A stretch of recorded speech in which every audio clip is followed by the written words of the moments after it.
Hey everybody, what's going on? Dace here, and today we are doing yet another Meet the Player episode, and I'm chatting with Chinopolis. How are you doing today? I am doing great. How about yourself? Oh, fantastic. It's been a busy and hectic Saturday with the kids so far, but Well, really that's stoked that's that. every Saturday with kids. Yeah, exactly. But I'm really stoked to be sitting down here with you and chatting about Shmups and just getting to know you as a player and all of that great stuff. So let's just jump right into the first question. How and when did you first learn about the genre? Oh man, when I first learned about the genre, we had to go way, way back. One of my very early memories is playing Gradius on the NES. Wow. One of my cousins, some of my older cousins had it. I couldn't have been more than 4 or 5 years old. And I just specifically, I have a very strong memory of seeing the level with the trees on the ceiling. Like you fly into a cave and it's got like trees and mountains and stuff, but there's Hmm. also trees coming out of the ceiling, and that was just so cool to me. Like just I don't know why this that particular thing stuck out with me for me, but and I didn't really play it much. Of course, I was too young, but throughout the years, I never really dug into shmups that much, but I was always Hmm. kind of interested in them. I rented a lot of games. Like I remember renting like Steel Empire, Nice. R-Type 3, stuff like that.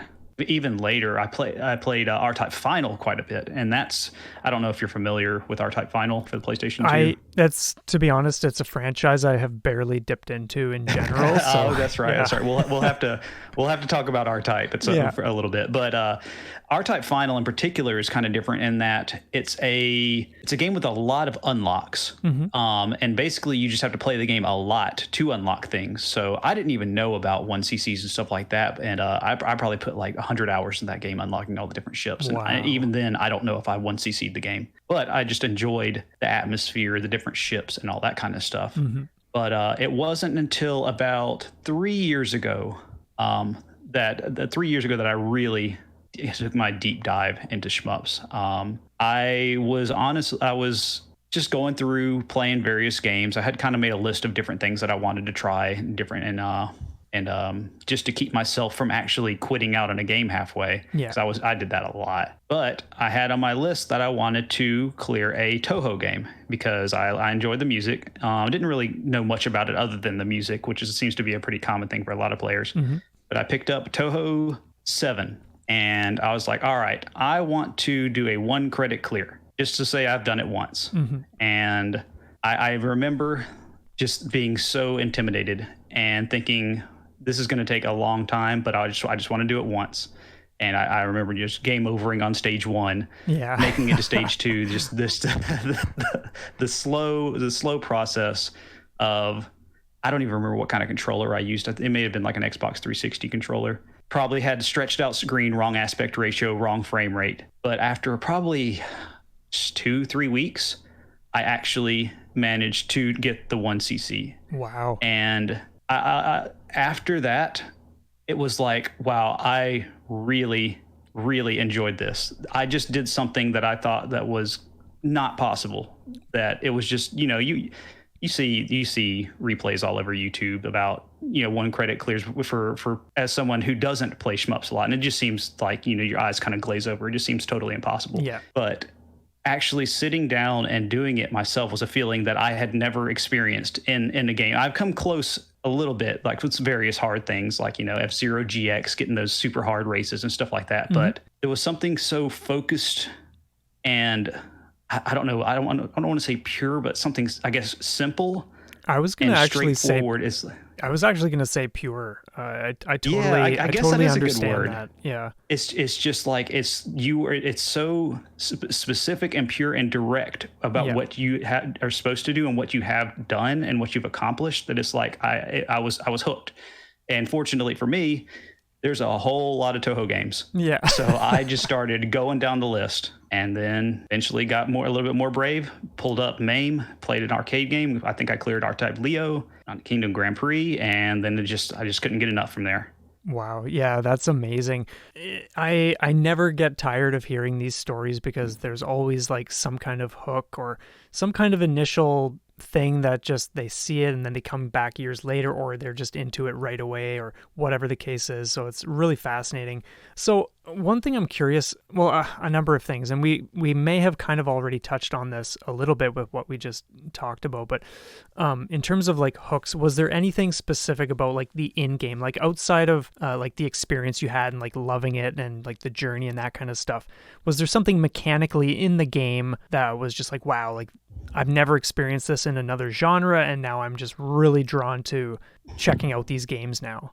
I don't know. That's a tough question, because it's like, I mean, I've played video games my entire life. Like I said, one of my earliest memories was of stuff like that. But it's I don't know. They're so I really can't say I had an experience like that in a video game before I did this. Yeah.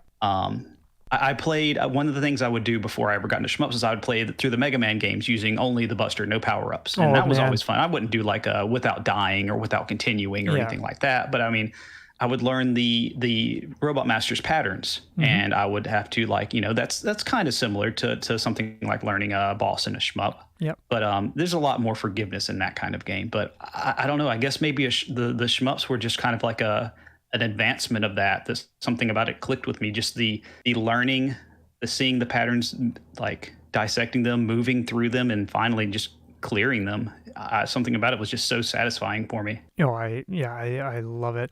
And it's interesting that you mentioned what you did about Mega Man and like not using any of the actual boss weapons, because that's how I prefer to play Mega Man games. It's great. Yeah, it's a blast, honestly. And it, like, for me, that was the first franchise that I actually got into as a young kid, like in grade school. Even though I played other things like Mario, like on my brother's Nintendo, it was Mega Man that just, once I played that, it was like, wow. And these days I just like fly through those games. Like I know a lot of people struggle with them, but I think because I just had such a connection and just put all this time and energy into those games at an early age, they just feel like the back of my hand at this point. And it's just a blast. The exact same way. Yeah. The first game I ever purchased, I don't know, with my own money, maybe the first game I ever requested or whatever that I was owned by me was Mega Man 3. Yeah, back in the day. Yeah. So I had definitely all the way back. I absolutely love Mega Man games. I've played through all of them a million times. So yeah, that's awesome to hear. So good. Yeah. We're going to need to do like some kind of like side chat where it's just Mega Man focused at some point. Because I mean, it's funny because you always hear people, oh, Mega Man, this one's the best, this one's not great. I love all of them. Like every single one of them has something I like about them. Absolutely. So. Same here. Well, before we go off on a Mega Man tangent, do you have a favorite shmup currently, or even a handful? It could be like a favorite horizontal. It would have to be a handful. It's an impossible choice. I've got, I guess if I was forced to pick, I can't pick a singular Toho game, just the series as a whole. I mean, they all kind of blend together anyway. But those, I have to go with really Rising's games, like Armed Police Batrider, Battle Garega, Kingdom Grand Prix in particular. Those three I have so much time in all those. And I guess I have to throw Ray Storm in there, but Ray Storm's a tricky one. We'll have to, I don't know how to approach that one. It's a game that I've spent probably close to 200 hours in, just simply because it's that difficult. And it's one of those ones where you're so in deep, I don't even know if the game's good or not. I've just played it so much that it's just there. But I know the game like the back of my hand now, so I guess that one would be in the top 5. But yeah, I would have to say probably Armed Police Batrider, Battle Garega, Kingdom Grand Prix, and then like Toho series.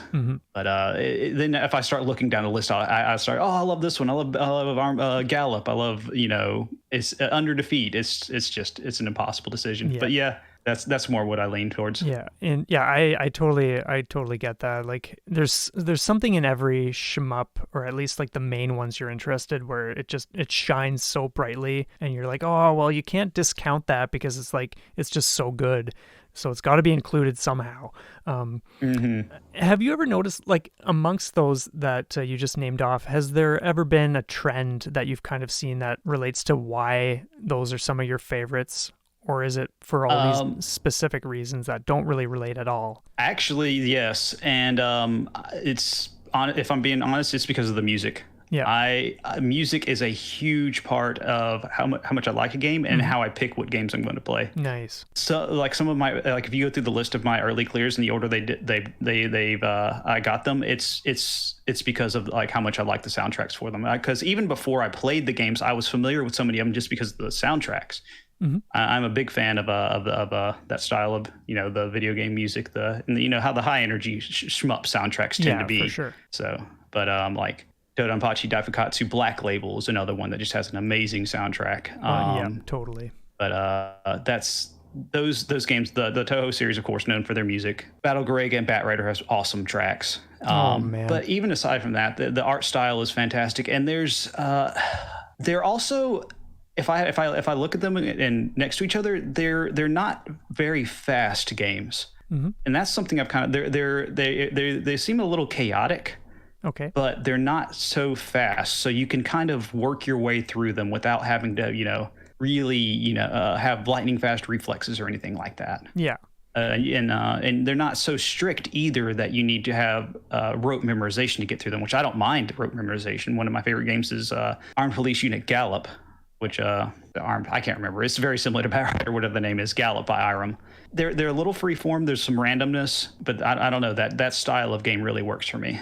Yeah, I think the greatest example I can give in terms of like rigid memorization, not that you can't approach it with a little flexibility, but for me, Devil Engine, there's just something about that game. I keep hearing like about that. It's it's just nuts. It's just truly nuts. Like it's obviously not like an R type, but at the same time, it feels like you really, really gotta just know where to be, what to do, and just not mess anything up, just because of how ruthless that game gets the further into the run you make it. Like it's just bonkers. But that's one example where like I just loved that kind of that kind of style and that experience, whereas normally I'm not so into something that feels that strict. And that's kind of part of why I've never really gotten into the R-type games, because they are just known for just being like really rigid in that sense, but maybe someday. Well, the thing with the R-type games is, for one, they're very short. And also, of course, the art style is just awesome. But I have recently cleared Gradius 4. That may be the most strict game and possibly one of the most difficult games I've ever played. And it's way more memorization heavy than anything I've ever had to deal with in R-type. Interesting. Yeah, that game, it's on top of being memorization heavy. You have to be extremely precise. It's just crazy. I actually, which we'll get into this later, I actually had kind of a crisis with my controller setup when playing Gradius 4, because what I was using was just not cutting it. Oh my. I could not get the inputs precise enough for what I needed. I mean, of course, there's skill involved in that, but I mean, it's crazy. It's just a very hard game. But with R-type, it is definitely memorization and it is strict, but most of the time what you have to do is not so precise that you have to, be in a specific pixel or something like that. You just have to have a general plan for everything that you're going to go through. You're not going to clear it blind, but with a little bit of practice, they're really not that bad. Okay, understood. I think they're definitely worth the time. Yeah, nice. Yeah, I've got some of those games on the Switch, so it's just a matter of getting around to them at some point. So another thing I'm kind of curious about is what other types, and like we don't have to get into like an actual topic, or like you don't have to list everything off, but what other types of games were you into, and do you still play those genres today, or has your taste in gaming shifted the more you've gotten into shmups specifically? How does that landscape look these days? Honestly, I'm not the kind of guy that like I jumped into shmups and then I'm like 100% shmups all the time. To be completely honest, my tastes really haven't changed that much. Now my time that I've put to things has changed, but I still play the same stuff. Monster Hunter, Vermintide, Armored Core just came out. I'm playing that. Final Fantasy games. I love all the Final Fantasy games. Just the usual stuff. But how I approach the games, I guess, is a little bit different. Which we're also going to get to the kind of the time thing too. But I have more or less a chill out game time and then like a focused game time. And for shmups, I, of course, if I have quiet, if I have a solid block of time, then that's what I'm going to do. Yeah. But if I've just cleared a shmup, if I'm feeling kind of tired, whatever, I'll hop in like Final Fantasy or Armored Core or something like that, Nice. and just chill out. Yeah, So I totally hear that. Yeah, it's for me, it's pretty much the same. Like I'll have a chunk where it's just like, okay, I need to get at practice or runs or whatever it is I'm chipping away at. That's the key word there. And then there's like the casual stuff where if I've just cleared a game that I've been chipping away at for weeks or months, then it's like, okay, there's a vacation game that I will start where it's just like I'm not thinking about shmups. I'm just doing this for the next few days or like a week straight or whatever the case is. And I'm just enjoying this super relaxing game, and that's all there is to it.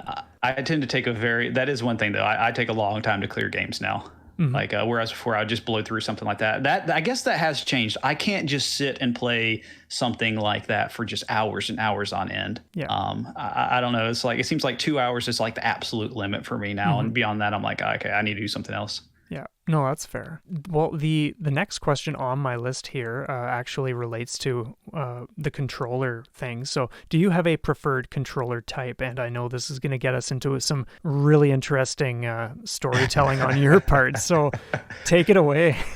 Oh, man. I guess I could just start at the beginning. Like I started off with, I want to say I used an Xbox 360 controller, which let me preface this entire conversation by saying it doesn't really matter what you use. People have gotten the highest achievements with every single input method you can think of. Yeah. Like my first controller, I used, I think a 360 controller. I want to say Gus, who's cleared Mushihime-sama Futari Ultra with a 360 controller. It worked for a while, but those things are notorious for their build quality, which is going to be a recurring theme here. And it got to the point to where it was just the buttons were just getting false inputs all the time, like ghost inputs. And then for a while, I believe I switched to an Xbox One controller. Which is I actually still have that same controller. That controller, I have to say, the build quality is fantastic. Very solid controller. It feels great in the hand. If I'm playing anything that's not a shmup, I'm using that Xbox One controller. Great compatibility with the Windows too. But the D-pad is pretty good. It's a nice clicky D-pad. However, it has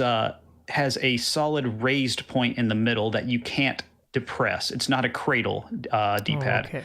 So I distinctly remember in this one Toho game, there was a pattern to where you had to make very tight, fast circles around the enemy. Oh, man. Like of increasing speeds and increasing tightness. And I could not do that input on that controller. It was too clicky. It was too stiff.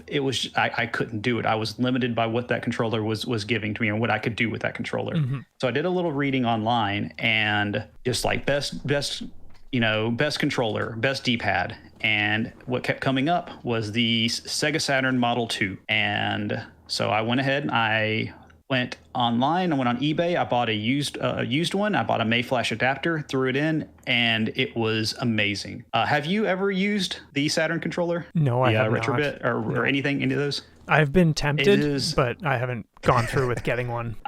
Even now I can say there's nothing quite like it. The Cradle controller is like having a direct connection to your brain. It does exactly what you want to do when you want to do it, and it is fast, and it's great for circular movements. It is great for diagonals. So that the buttons are a little odd for some people, mm-hmm. but back to Mega Man, I actually use the Mega Man X grip, and that for the buttons, in that I use my thumb to hold to cover 3 buttons at once.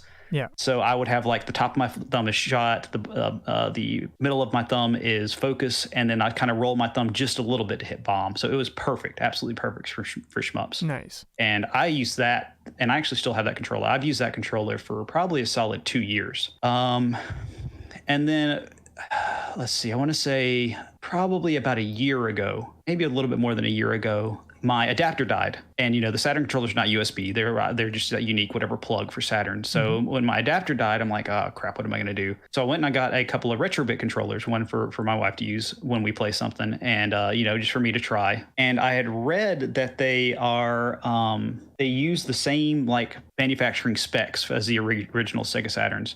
Oh, cool. Well, they do and they don't. I would say they're probably 90% accurate, but the 10% can be killer. The D-pad is not quite the same, and that it's got a pin in the middle of it, so it's not quite a cradle. You can't hit the circles quite as much. But the main issue with RetroBit on top of that is their build quality is a little hit or miss. Okay. I have thus far bought 3 RetroBits, and all of them are no longer functional for one reason or another. The only good thing is that they're cheap. Yeah. I think they're like $18-20, something like that. So it's not a huge loss. Yeah. Let's see. And then I got a Hori Fighting Commander, which it's a solid controller, probably great for fighting games. But again, it's got that raised D-pad in the middle that I can't do. I can't hit circular motions, back and forth motions with it real well. So that didn't really work out for me. I bought an 8BitDo M30 at some point, which it's pretty good, but the shape's a little bit different. So I didn't really put much time in with that one. I know this is let's see, I'm trying to remember the what else is next. This is all going somewhere, I promise. But, no worries, I'm not complaining. I'm loving this. Let's see. So the RetroBits were a bust.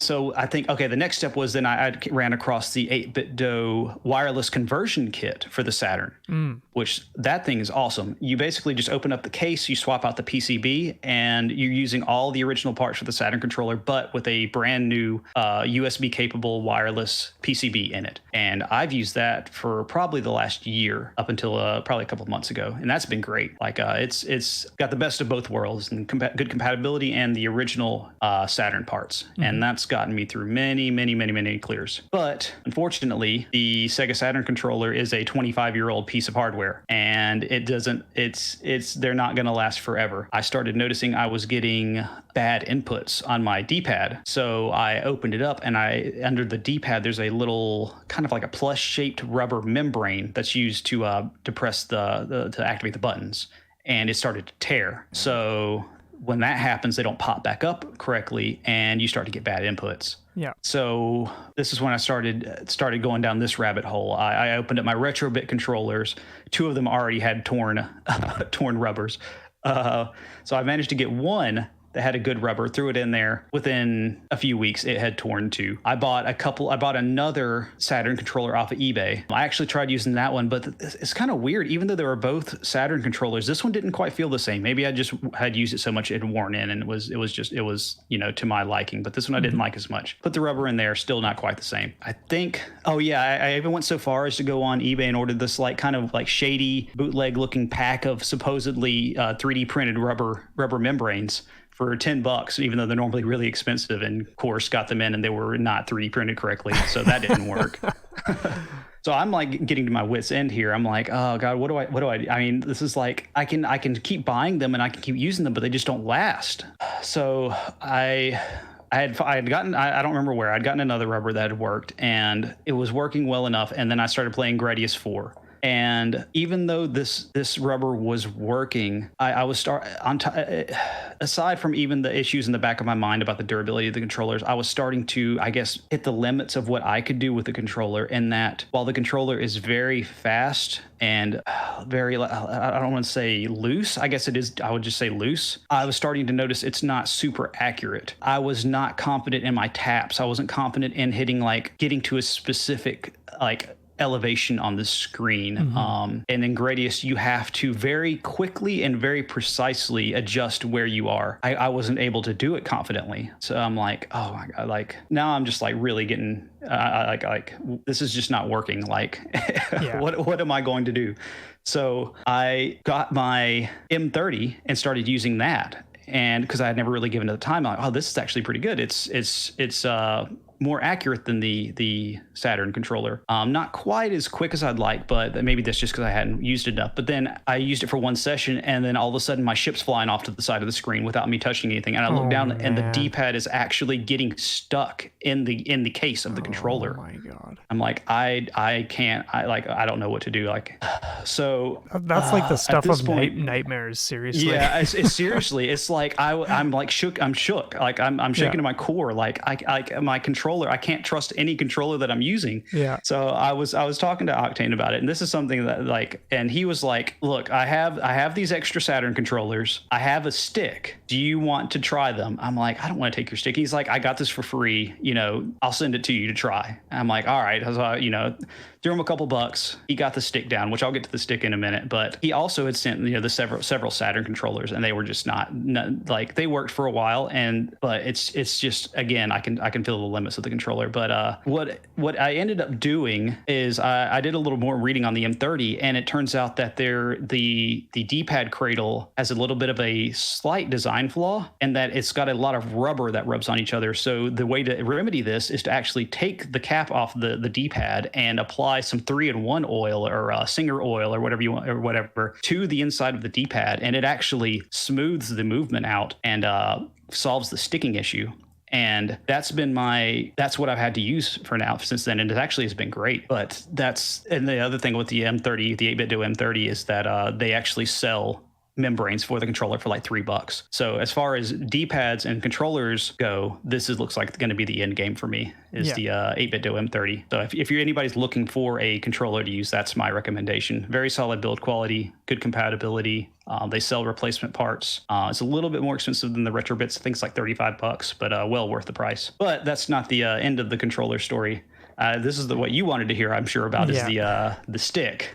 And just the experience, the learning curve, or whatever it's been for you so far. Oh man, I have always in the back of my head wanted to learn to use stick, because I've felt like I'm pretty good with the pad. I can clear it pretty much like anything I set my mind to. But if I was to ever step foot in an arcade and just 1 in a million chance I look over and see like Battle Garager or something, I would not be able to play it because I don't know how to use a stick. So I'm like, that's just kind of been in the back of my head. Like, I'm probably not going to run across any shmups, but it's like I want that experience. I want to know what it's like. Mm-hmm.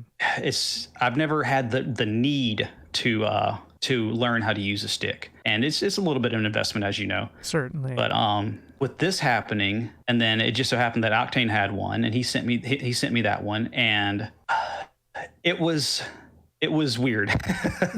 I sat down the first night to play it. I think I still have the stream of it up. I took to it. I was able to, get through a few games, but it was like, I don't even know how to describe it. It's like trying to write with your non-dominant hand, like left hand for me. It was just so awkward. I knew it was going to be awkward, but I wasn't quite prepared for how different it was going to be. Yeah. Using a gamepad since I was 3-4 years old. I've used that my whole life. That's just the only thing I've ever known.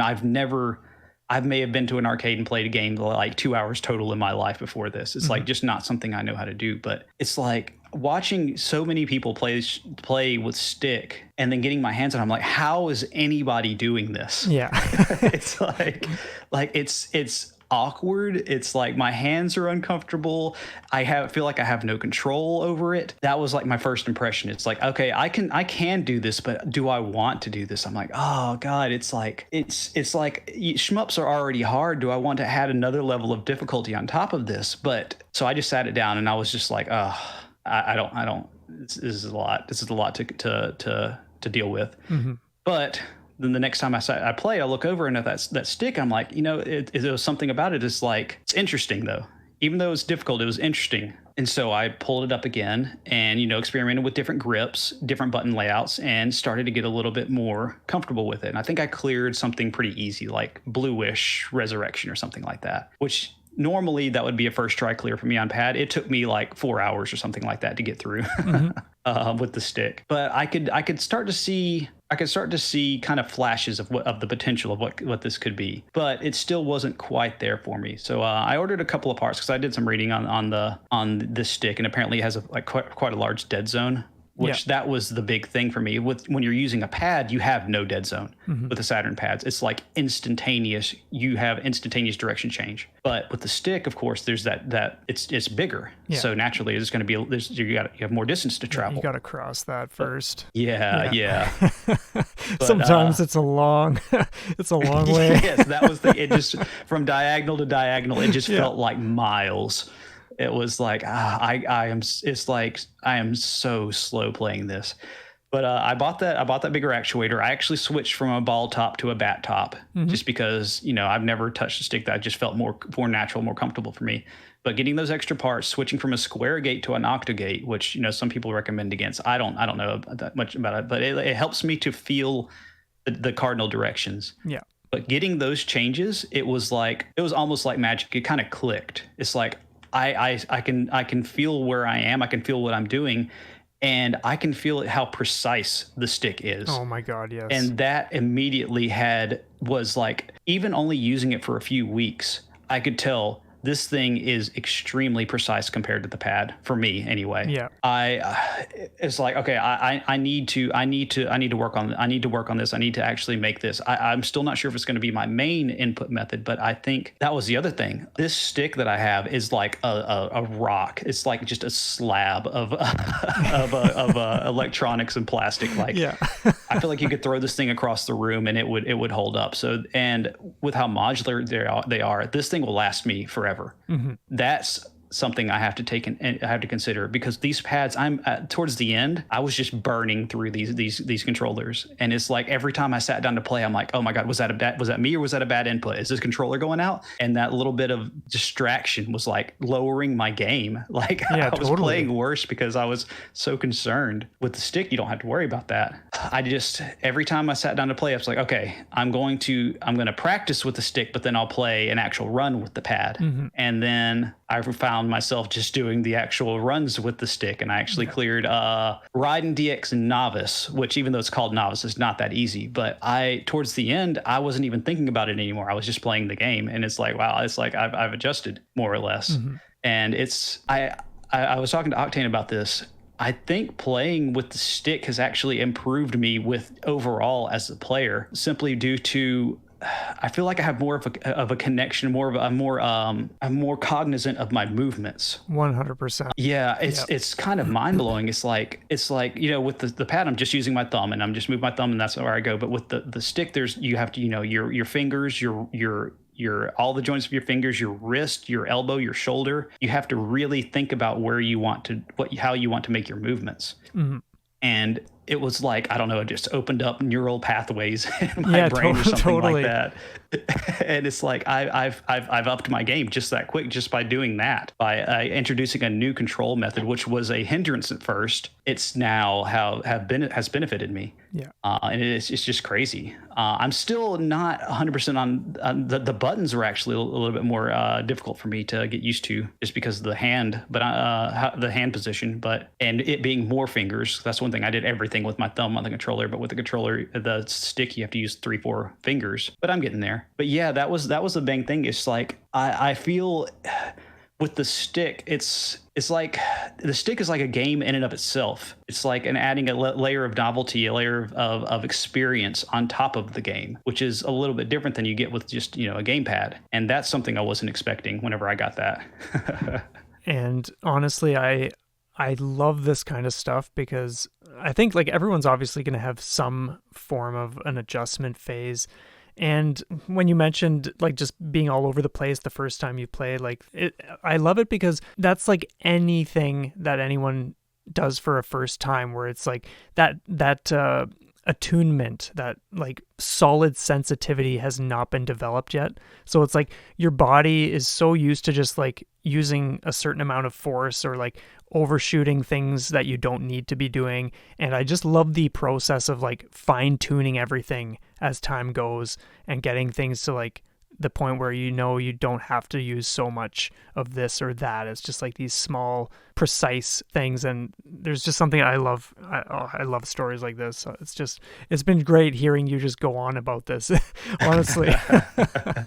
It's like you caught me at the perfect time too, because if we had done this interview 2 weeks ago, I'd be like, I don't even know if I want to use stick anymore. This is really frustrating. Yeah. It's like, but I know, like, yeah. Oh, go ahead. It's just something you just have to give it time. Absolutely, yeah. And I also really enjoyed how you mentioned just like the added layer of like challenge that kind of comes into the mix, because you are using something that's more of an abstract controller.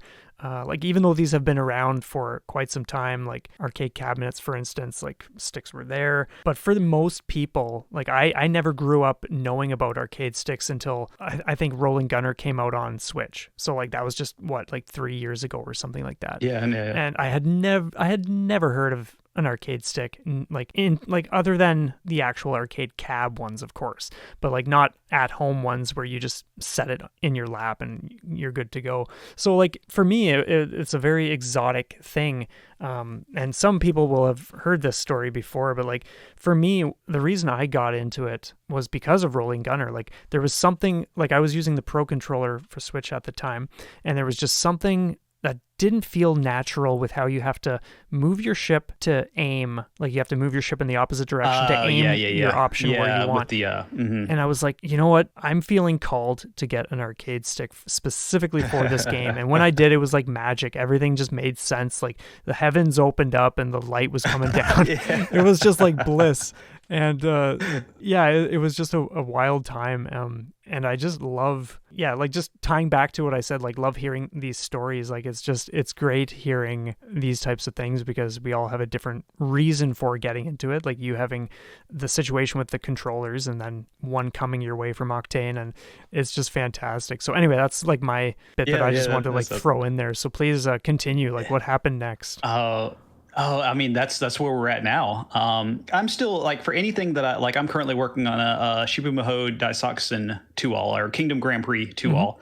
That's a challenging one. That's one that I really want to like laser focus on. So I am still going to I'm using the pad for that. Yep. But like for anything like super serious right now, like for Raystorm, which I did for Shmup Slam, I 100% did that with pad. I can't afford any kind of distraction right now for stuff like that. But anything that's going to be, slightly less challenging, something new that that I'm just exploring, I'm going to be using the stick for. I don't know if it'll end up ever replace the pad for me. It may, but it may just be, it may just be a 50-50 thing. It may end up being that certain types of games I like with the stick more than the pad. I haven't quite gotten into like a heavy, intense bullet hell with the stick yet. Now that I've gotten a little bit more comfortable with it, but we'll see. Now I have the option now, and totally a little bit of just something else. And that's another thing. I mentioned this to Octane too. I don't want to say that before I got the stick when I was just using the pad, I don't want to say that I was burnt out on shmups, and I don't want to say that I was tired of shmups because I'm not. But I will say that they were becoming a little bit routine, just going through, booting up a game, clearing it, playing it.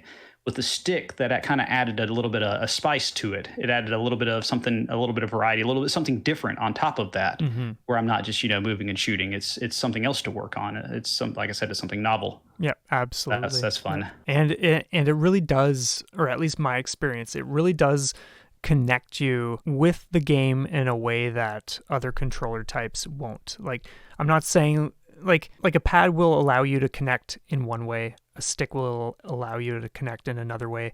But I think for specific games, like for me, it's not that I play every single shmup with stick. It's like you even kind of touched on, it's like certain games you might feel one way or another way. For me, it's like if I'm feeling more casual or just for the sake of convenience, I'll still use the Pro Controller and I'll use the D-pad on that. Other times it's like if I'm playing Rolling Gunner or Shikondo Soul Eater, like those have to be stick, like no exceptions. Oh yeah.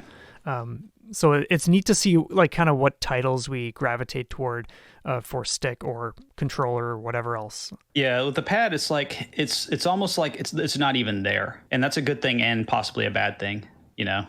It's doesn't get in your way, but it doesn't really add anything to the experience. Yeah, I totally hear that. I suppose we can either get into the whole like time constraints topic, or I can just finish the last few questions on this list and then we can get into that bigger topic. Do you have a preference? Not really. Okay, well, just whatever you're feeling. Yeah, okay. I'll continue with these questions. And what would you say is your greatest accomplishment to date, or something you are at least proud of? And I don't mean just like clears. It could be like something you learned or observed that was just like an aha moment, or even taking up something like stick, for instance. You never thought you would do it, or like whatever the case was.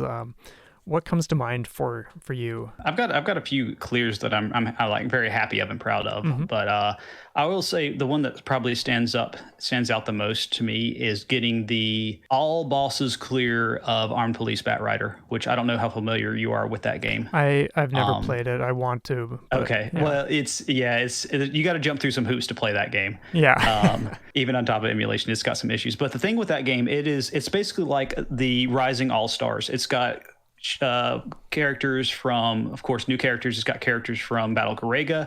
It's got characters from all the Maho series, the Sorcerer Striker series, and Shipu and stuff like that. But the way the game works is that depending on what characters you use, you face different bosses. Like if you're using a Garega boss, you'll end up fighting Blackheart from Battle Garega. If you also meet certain requirements. If you're using a Maho character, you'll fight like Bassinet, stuff like that. And even on top of that, there's secret bosses. But this game is unique which a uniqueness, that's one thing you'll find that what I like about games is that it's unique in that instead of having different lives, you have different ships. So you can choose 3 different characters to represent your lives. So you can choose a representative from a Bat Rider, you can choose a representative from Garega, and you can choose a representative from Maho. And if you have the correct order of the ships, if you have the correct ships alive at the right time, if you also do certain hidden things, you can fight every single boss in one run.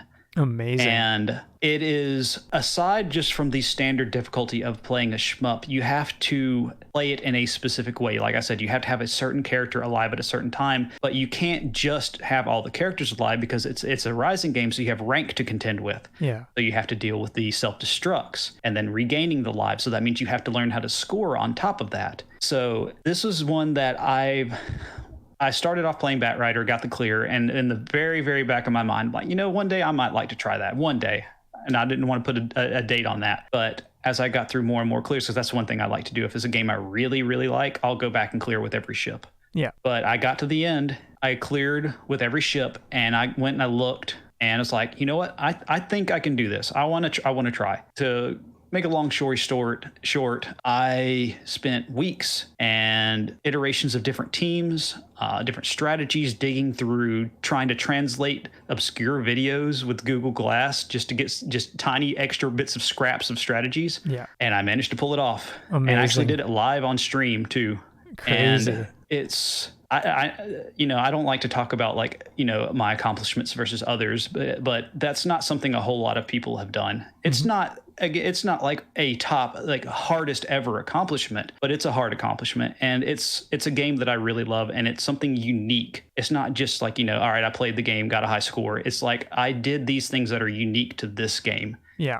That are just so different from other games that I really, really enjoyed. I'm just so happy that I was able to actually get it at the end. Oh, it's great because I definitely get what you mean. Like when I think of some of the things that I'm proud of or like crazy clears that I pulled off, it's not so much that, okay, great, I cleared it. It's like, yeah, sure, that's part of it. But I think the bigger picture for me is everything that went into it. Like breaking everything down to a science, just like really coming to know the game intimately. That is like the big excitement for me, or like the thing that I'm proud of, which then of course led to clearing it.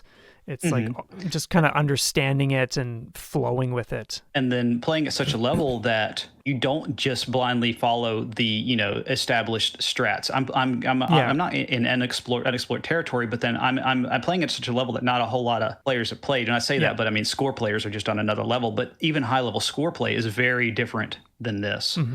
Other than like the world record, I'm sure the world record players do this and more. But even so, a survival all clear is a little bit different. So I was having to pick characters that other people weren't picking and just trying to tweak that strategy to my particular playstyle and what worked for me. Yeah. Using different variants of different characters and approaching bosses a certain way and stuff like that. And that was cool to find my own strategies for. Definitely. That's not something I'm generally very good at. That was one of my biggest weaknesses as a player, is kind of iterating and finding my own strategies. So being able to do that, I was definitely happy about. Yeah, congrats on that. That's so cool to hear about. Were there like a couple others that come to mind, or is that like more or less the main one that you want to touch on? That's kind of the big one. I've got early on. I got a pretty early in my shmup days. Within probably the first year, I was able to clear Border Down. Again, it wasn't anything special. It's just a regular clear, but at the level I was at, I was happy that I was able to do that. Getting a 2-all and a Gallop. That's another game that's very unique that I really like, because that's one where it's a Hori game, but the further forward you are on the screen, the faster it scrolls. Oh, wow. So I didn't just want to get the 2-all. I also wanted to get a counter stop. And at first I had thought that, it's a pretty low counter stop. It's 999,999, but in the terms of that game. And I figured, just playing the game and getting the 2-all, I thought I'd be able to get the counter stop, but I ended up getting the 2-all, and my final score was like 964,000 or something. It was just short. So I actually had to go back and learn, and I actually really the for the first loop, I learned how to just speed through it, and that was just so much fun because you'll have to check out that game. The hitbox is enormous. It's by the same people that made R-Type. It's almost kind of like an R-Type spin-off game, but it's fast. Yeah. And it's just such a rush getting through those stages with that huge ship at full speed and, making the exact movements, being right where you need to be. Yeah, actually managing to pull that one off. And I had actually ran that for an event, and I made it to the final stage in the 2-all and died and game overed. Oh, man. But like a week later, I was able to go back and get the 2-all counter stop. So I was pretty pleased with that too. Yeah, nice. I think one of my main ones that always comes to mind is Visara 2. At the time, I feel like I was pretty inexperienced, and the game was certainly like above my like skill level awareness. But at the same time, I knew, like you mentioning that like coming up with your own strats is like not a strong point. For me, that is actually one of my strong points. So I was like, I know I can get in here and just dig and dig and dig and figure things out and just come up with something that's going to work. And it's crazy because like I wasn't even meaning to clear it on the run that I did. It was just kind of like, okay, I'm booting up. And it was nuts because on the second last level, I was like one hit away from losing the clear. From losing the clear. And I somehow made it through the insane boss fight of that stage. And then the entire next level, and I got a life during that level, lost it. So I'm like one hit away, and then I go into the final boss, which is bonkers. And I did it without taking a single hit because I had practiced and just dissected things like you wouldn't believe. And when that happened, I was just like, oh my God, I just did that. Yeah. With that's like why I was no never hits. give up on a run. God. Yeah. But it's so nuts just thinking about some of the little details that people won't always hear if they're just seeing it clear on YouTube or whatever. So that's part of like why I like sharing those little details here and there. That Visara 2, I had to look that to make sure it's the same game I was thinking of. We did that in Kumite. That game is hard. Oh yeah. It's insane. I made it to the big crab, lobster, crawfish boss thing, and it literally felt impossible. Like I sat there with like just all my bombs and just I could not kill it. Okay. Of course, this was just in a blind setting. Yeah. But no, I'm telling you right now, like that boss in particular, I think it was like 2 solid weeks. Like sure, I would throw in like runs per day that I would do, but for like I think 2 solid weeks, I practiced nothing but that boss for hours a day just to figure out how to do it. I'm not sure if these days with the experience I have, if it would take that long, but at the time I was doing it, it was just insane. Like when I finally cracked it, it was like, okay, now I know what to do, but it's still extremely, extremely dangerous. But yeah, no, I totally hear you. It doesn't matter how much you dump on that guy. You have to know what to do. It's so nuts. You actually touched on something that I wanted to bring up. You talk about how if you played it now, it may not take you as long. Now, when you asked me what clears I was most proud of, if you had asked me what clears were most difficult for me, I'd have some very different answers. Yeah, because certainly. 2 of the most difficult clears, the things that I just absolutely just broke my back over, were actually Mushihime-sama Maniac, just regular old Mushi Maniac, and Toho 12 Lunatic. Those I have never felt like despair like I did when I was playing Mushi Maniac. I guess I was playing it a little bit too early or something like that, or it was just too much for me at the time. But I couldn't, like, it felt legitimately impossible. That's the closest I had ever come to giving up. Now I've jumped in games and felt like, okay, yeah, I'm not ready for this. I'm just not going to play this right now. Yeah. But that's the closest I'd ever come to giving up on a clear that I had really wanted to get. Yeah. It was just I couldn't parse it. I felt like I couldn't react to it. I couldn't understand what was happening. I eventually got it, but it was just so much. And the UFO Lunatic was the same way. It was just like, I don't know if it was just a game I wasn't ready for yet, but I love it. It just killed me to get through those games. And now I could probably sit down and get through Mushi Maniac in a couple hours of just familiarizing myself with it again. Sure. But yeah, it's funny how that works. Yeah, I know exactly what you mean. I remember writing a short blog post about my experience with Visara 2, and it's funny because when I started Visara 2, I booted it up on MAME, and I just want to like get a feel for it. And I remember it was like either the stage 3 boss, the butterfly style one, I think. Yeah, that guy. Yeah. I remember him. When I got like I was just using like save states just to kind of like go through the run to see what I would be up against. And I swear to God, it took me just to clear it once in a sloppy way. It took me about 2 hours to figure that one out. Again, like I was inexperienced and I was just like, holy smokes. Like if I like, do I actually want to commit to this game? Yeah. And I said, yeah, I do. Yourself. I'm just going to go ahead with this no matter what. And I'm just going to do it. But that first and like that initial smack to the face of like, holy smokes, this is ridiculous. And you're just asking yourself, like, do I do this? Am I actually going to go through with this? It was crazy. Yeah. So yeah, I know what you mean. Yeah. And it's like nowadays, like it's people ask me, the compare difficulty in games. It's so hard to do. Like if I'm looking objectively, I could probably say that Gradius 4 very well may be the hardest game that I've cleared. Mm-hmm. I didn't despair over it like I did, but I want to say it's something. It took me almost like 50 hours to clear it, and this was just like a month or two ago. Yeah. So if we're looking at like a sliding sliding scale of my skill over the years and the time I had to put into that, like if I had played Gradius 4 like a year or two ago, I may not have been able to do it. Yeah, or like your first shmup ever being that one. Oh yeah. It's like you never touched the genre no after way. that. Oh man. Yeah, no kidding. So that brings me into a great question that I'm really, really curious about. What do you struggle with the most? Honestly, speed. Okay. Fast things. Yep. Even today, I've cleared I've won. I won't say. People will split hairs of that. I've won-alled every cave game, Mm-hmm. and even now, I am not very confident. I know that I can do that, but I don't feel confident playing them. I always feel slightly off balance, off kilter. Like I'm I put in something like even Battle Garega.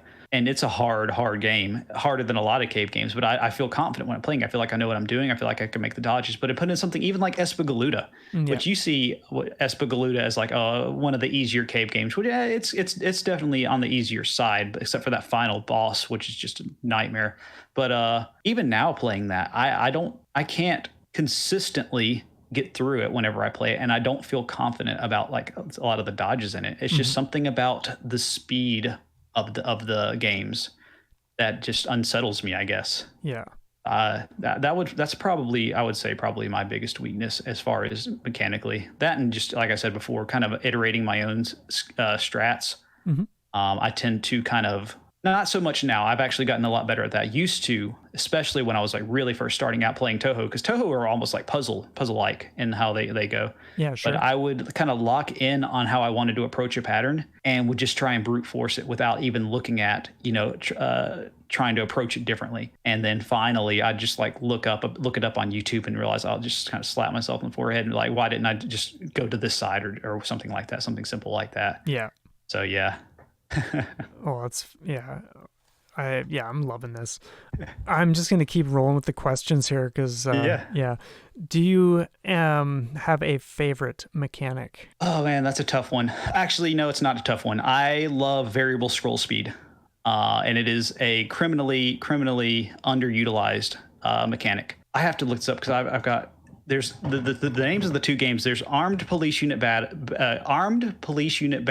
No, see, I'm already confusing it. It's Armed Police Batrider and Armored Police Unit Gallop. That's the two games. Okay. But Armored Police Unit Gallop is an IRM game. That's the one I was talking about before, where you control the scrolling of the speed of the levels. Yeah. And then the other one is Kingdom Grand Prix, which I don't know if you're familiar with that one. No. It's actually a race. You're racing. You've got different positions that you can place in that gives you more points. And if you actually get first place in the race, it lets you go to Loop 2. But aside from that, like if you hold the shot button down, you boost and it increases the scroll speed. If you're on the top third of the screen, it scrolls faster. The bottom third, it kind of it slows the speed down. But it actually legitimately slows the scrolling speed down, including how fast the enemies spawn and stuff like that. So you can really kind of modulate how you're going through the stages, and that's like a big strat for the game. Like for their 2-all, you have to win the race. So you really have to, even though it's a little bit easier, you have to play very aggressively. You have to play at the top of the screen. You have to take out the other racers. You have to have some like kind of more dangerous strats for taking out the bosses quickly and being up in their face to keep the speed up. But then in the second loop, you can just slow it on down, since you don't need to be going as fast, and you can really make the game a lot more approachable, even though it's that much more difficult in the second loop. And I just absolutely love stuff like that. Zero Ranger does that a little bit in the white vanilla mode. And if you kill the enemy's enemy waves quickly, it boosts the speed of the level up a little bit, and it kind of builds up. But that's not quite the degree of those other two. And I think there's a couple of caravan games that do the you kill an enemy, it kind of increases the scrolling of the speed a little bit. But that's easily my favorite mechanic in a shmup. I know it's a little bit more esoteric, but it's just I love it. Yeah, that sounds really fascinating. I wouldn't mind looking that up on YouTube or something just to see it in action, since I'm not familiar with those ones at all, really. And do you have like current goals, like things you're chipping? And again, this isn't necessarily like what clears you're going for now, but just things you want to do within the genre or on your channel, or like anything at all, really. I'm just I'm just gonna keep on doing what I have been doing, which is kind of how I choose what I play. I pick a developer or a producer of a game and just look up their chronology of releases and just start going down the list. Nice. And that's more or less what I want to keep on doing. I'm currently working on Force Cave Always, Compile. I'm actually almost through all of Compile's games. Wow. Nice. I just started Seibu Kaihatsu, which is Raiden. That one I'm going to take slow because they've got some heavy hitters in their library, and I'm not going to about to burn myself out on those. Yeah. And then Rising, I have already cleared all the Rising game, but I'm actually going back and doing some harder things. Like I said, I'm getting that 2-all in the Japanese version of Kingdom Grand Prix, and then I'm going to go for some more clears in Dimahu, which I got kind of a cheesy clear on that. There's a little bit of a cheese strat you can use with one particular character that has an extremely strong bomb. Oh, gotcha. But I want to revisit that and clear with some of the regular characters. Yeah, and this could technically have been saved for the end of the episode, but I'm just going to throw it in now. What advice would you give for people just jumping into shmups for the first time? Man, there's a lot of things you could say. I would say play what looks interesting to you. It may be something that's too hard, maybe not. I would say take your time. Don't expect to clear very quickly, or maybe not even at all, depending on what you pick. But I would say pick something that looks interesting to you, and if you do want to clear it, put the time into it. And I don't mean, sit here for 4 hours a day, but just consistently play the game. Yeah. That's kind of been the biggest thing for me. Is I'm not the best player out there by any means, but I'm consistent in that I make sure to always at least play for 45 minutes, an hour and a half. And just by doing that, I've been able to clear basically everything I've set out to clear, just by taking the time and just putting the time into it. Yeah. You really got to show up every day. That's all there. Well, not every day. Like, obviously, like, you can take a day off. But I just mean, like, you need to be committed. You need to be present. You need to put forth the effort. There's no other way around it. Yeah, and then if you just want to play shmups and you just want to get some early clears, like, I'm sure we've all mentioned or tried to bring up the beginner list, which we've got some very much easier stuff on there to start off with. But even if you don't want to do that, if you have something harder, like I said, just put the time in.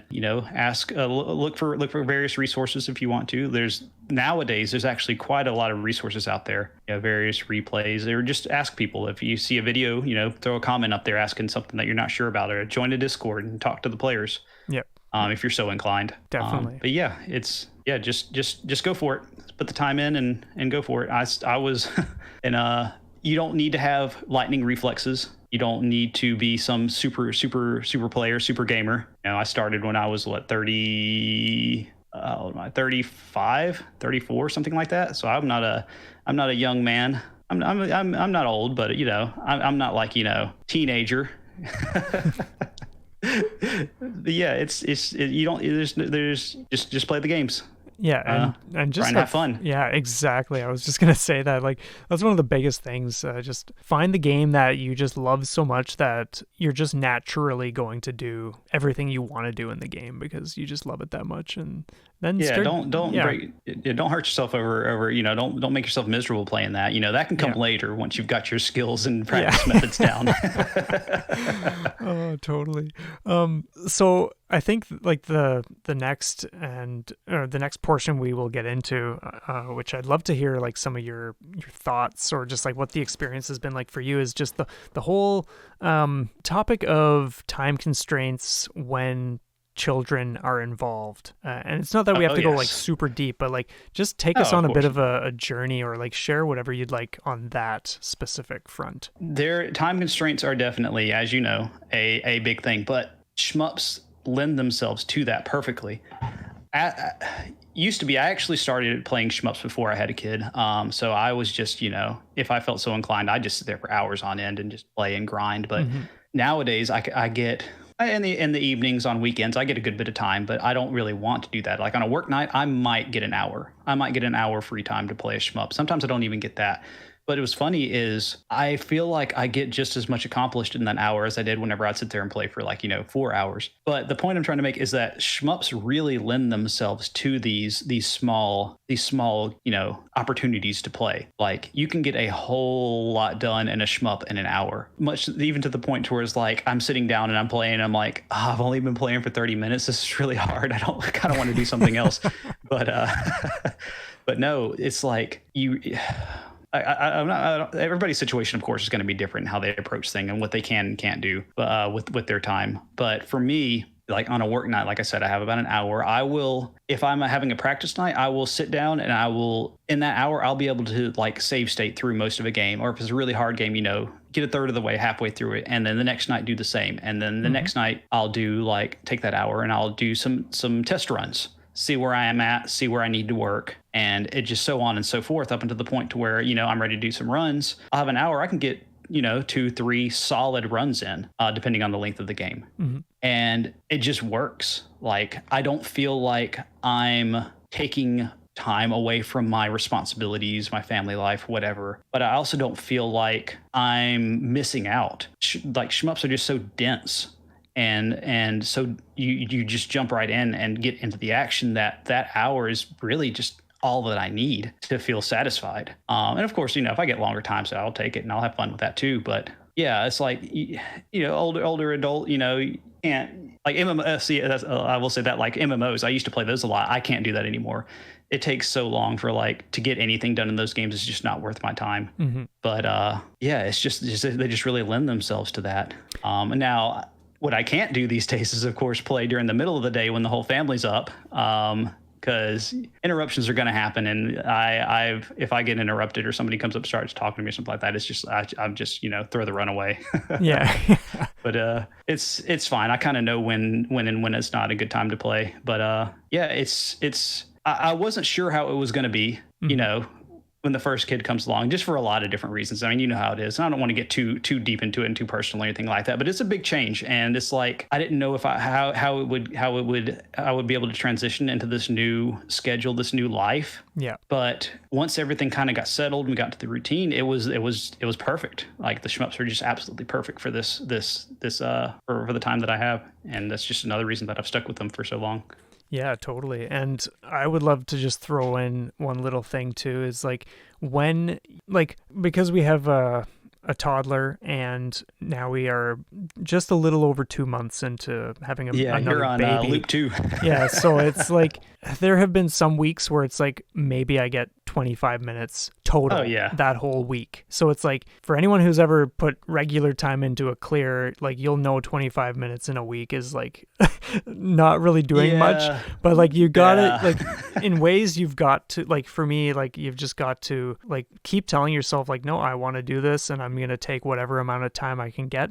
And what's interesting is that even though the time is so minuscule, it's obviously improved since then. Like I'm getting some daily time in here and there, but like you really, and I've always been the kind of person who like focuses on the little victories. Like I'll extract whatever little bits of improvement that I can recognize, I'll take that. Even if it's a session that just feels like a crash and burn session, it's just like, as long as I can find one little thing of improvement, it's like, wow, that was worth it.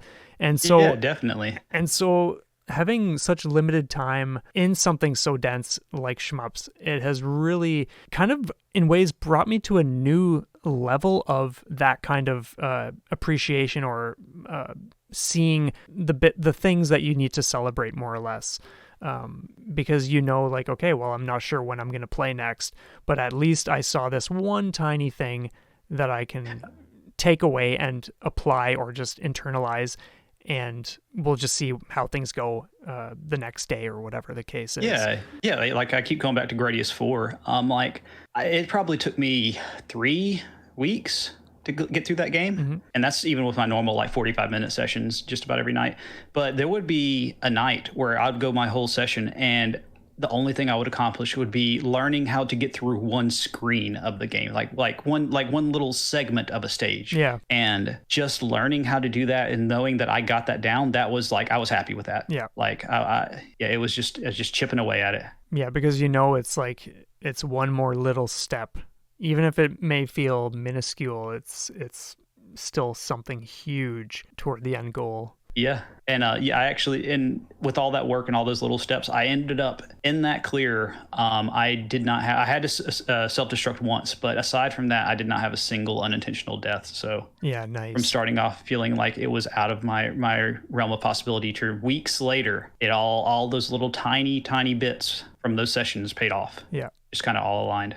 It's incredible how it works. And I think that's something, I don't want to speak for like others, but in ways I kind of like, just based on stuff that I've talked about with other people, like other players, in ways like there's that part of the mind that wants to like always feel like we are in control, or like we decide when we clear it, or like at what pace. Mm-hmm. But at the same time, like, I feel it's important to always remember that, like, even if there's a really brutal night where you don't feel like anything's happening, you're still experiencing the game. Your brain is still adjusting to the game. And sometimes it's not even about figuring anything out. It's simply about being in that situation where you're seeing what the game is doing. Even if you fumble, it's like that is valuable information that your brain will use to better the situation. Even one step removed from that, we have to remember that in theory, we're playing video games here to have fun, as a pastime. Yeah, exactly.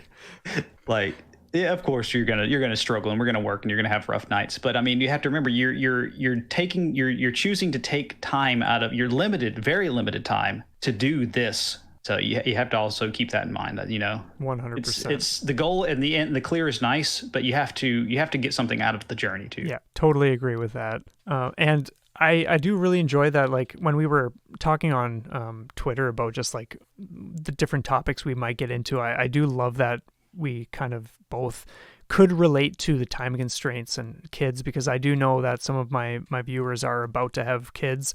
And I'm telling you right now, like for those listening, if that's your situation, like it will feel like your life has just crumbled initially. Oh man, that first month or two, it's nothing can possibly prepare you for it, but it does get better. And it is very much. Oh my God.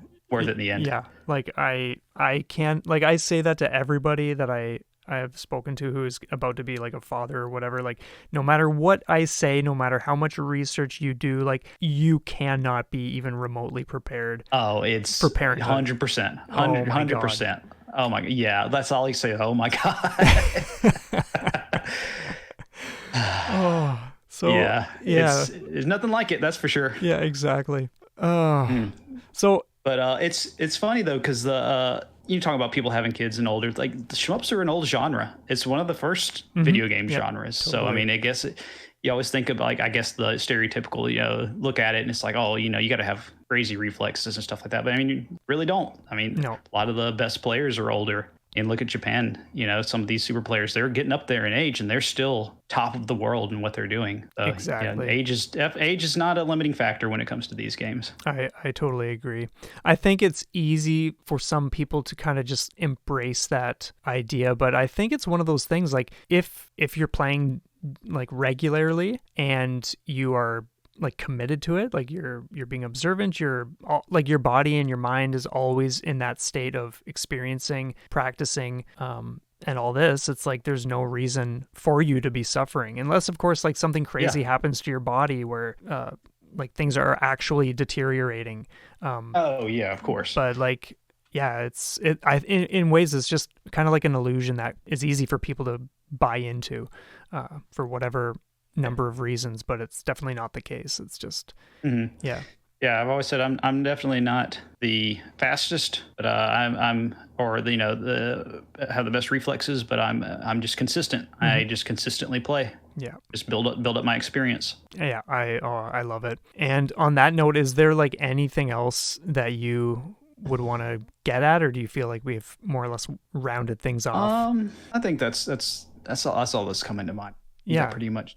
No, that's fine with me. That. Yeah, I think like I finished the end of my questions, and I feel like we touched on all the juicy things I was really wanting to get at with you. So I cannot thank you enough for doing this chat. This has been a complete blast. It's been amazing getting to hear about your story and just some of the things that make you tick and just everything. It's great. So thank you so much.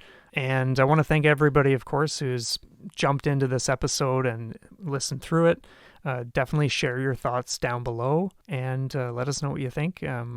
Whatever you want to respond to. And I know we covered a ton of ground, but yeah, just feel free to dump whatever you want. And yeah, thanks again, Chinopolis. I'll leave your YouTube channel in the description or like a pinned comment or something so that people can check out your channel if they have never heard of you before. But yeah, thanks so much. Yep, it was great fun. Really glad that you had me on here. Yeah, I enjoyed it. Oh, I'm glad to hear it. Well, have a great one, everybody, and we will see you next time. Yep, have a good one. See ya.